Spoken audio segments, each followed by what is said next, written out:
विक तुझी अता ठरा तुझू अखियूं वही तलवार वरी रेशम जेड़ा वार ओ तुझा पेर सुहना सुहना विक तुझी अता ठरा तुझू अखियूं वही तलवार वरी रेशम जेड़ा वार हिकु सोने तू अगे ॿियो अंदाज़ तन कर सनड़ी सनड़ी सनड़ी तू एॾा नाज़ तन करे सनड़ी सनड़ी सनड़ी तू एॾा नाज़ तन कर ओ हथ चेल ते रखी तू जॾहिं गले थी मिठी ॾई टहक वॾा वॾा अहिड़ो खिले थी मिठी ओ हथ चेल ते रखी तू जॾहिं गले थी मिठी ॾई टहक वॾा वॾा अहिड़ो खिले थी मिठी हिकु सोने तू अगे ॿियो अंदाज़ तन कर सनड़ी सनड़ी सनड़ी तू एॾा नाज़ तन करे सनड़ी सनड़ी सनड़ी तू एॾा नाज़ तन कर। जय झूलेलाल, मां द्वीप चेतनानी, तव्हां ॿुधी रहिया आहियो सिंधी समाचार।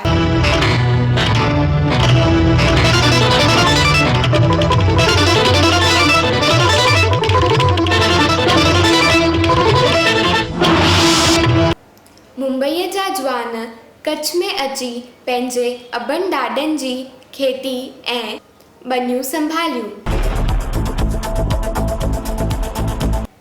गोरेवाली ऐं होड़को में आयल पाणीअ जी मुख्य लाइन टोड़े करे सरकार खे पहुचायनि 2 लखनि जो नुक़सान। जूरा कैंप में बाहि सबबि घास चारे जो थियो लखनि में नुक़सान। भारत में 84 सैकड़ो परिवारनि जूं आवकूं घटियूं। मच्छी मारनि मुहाणनि जी सीज़न थी पूरी, लंगरनि सां ॿधियूं ॿेड़ियूं।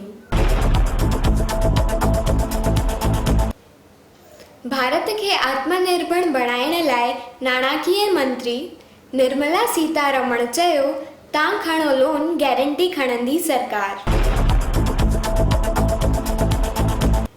सूरत खां सौराष्ट्र तरफ़ जे लाइ 900 बसूं रखियूं वयूं। बजाज ऑटो कंपनीअ वारा रखनि था कोरोना जी जंग जे साम्हूं रखनि था होम्योपैथीअ ते भरोसो, चवनि था हिन सां वधंदी इम्यूनिटी। नीरजा बिरला कई कोरोना मेंटल हेल्थ हेल्पलाइन शुरू। दीनदयाल पोर्ट जेटी नंबर 2 ते पाणीअ जे जहाज़ जो टक्कर थियण ते थियो नुक़सान।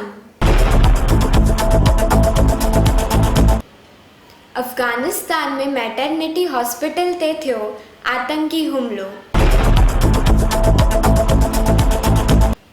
इंग्लैंड में फुटबॉल लैब प्रोजेक्ट रीस्टार्ट। हर हिक ट्रेनिंग सेशन खां पोइ थींदो मैदान सैनिटाइज़।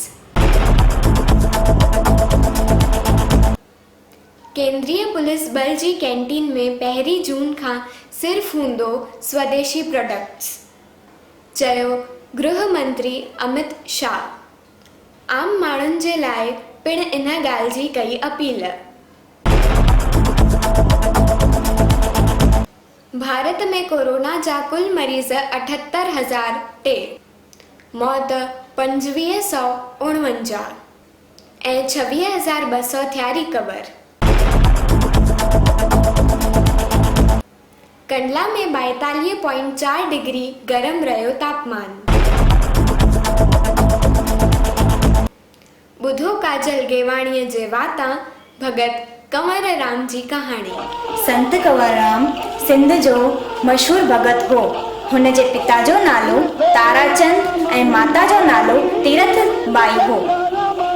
हिकु दफ़े कंवरराम भगत करे रहियो हो त हिकु शाहूकार ॾाढी श्रद्धा विचा हलवे जी 2 पेटियूं 100 रुपया रोक ऐं हिकु रेशमी वॻो संदसि अॻियां रखियईं ऐं हथ ॿधी अर्ज़ु कयाईं, साईं ही वॻो तव्हांजे घरवारी जे लाइ आहे।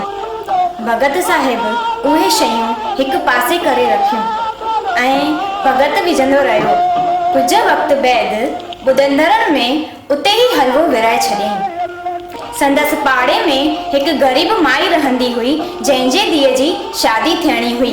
तंहिं करे कमर 100 रुपया उन ॾांहुं ॾियारे मोकिलिया। ठीक उन महिल हिकु मस्तानी औरत आई ऐं खेसि चयाईं, भगत साहिब सुभाणे ईद आहे, मुंहिंजा कपिड़ा फाटी विया आहिनि, मूंखे हिकु नओं वॻो वठी ॾियो। भगत साहिब उहो रेशमी वॻो उन मस्तानीअ खे ॾेई छॾियो। हूअ ख़ुशि थी खेसि दुआऊं कंदी हली वई।